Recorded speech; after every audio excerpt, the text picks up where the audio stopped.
यूसुफ खान साहब बाकी तमाम MNAs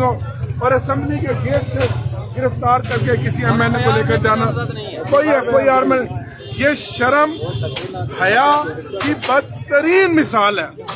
बर्बरियत की फस्तायत की बदतरीन मिसाल है। पूरी पाकिस्तान तहरीक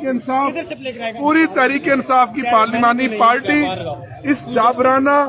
इस जालमाना, इस गुंडागर्दी,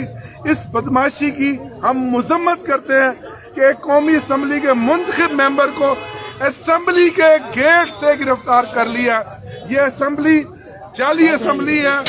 ये असेंबली बिल्डोज कर रही है पाकिस्तान के अवाम के हकूक को, उन MNAs को जो जीत कर यहाँ आए हैं, फॉर्म 47 वाले दंदनाते फिर रहे हैं, और जो हकीकी MNAs हैं जो इमरान खान के नजरिए के मुताबिक जीत कर आए हैं उनको गिरफ्तार कर रहे हैं। मीडिया से मेरा यही सवाल है कि आप देखें, क्या आपने हमने आज तक जिंदगी में ये देखा कि एक मुंतखब MNA को असेंबली के गेट पे इस वाहिशाना तरीके से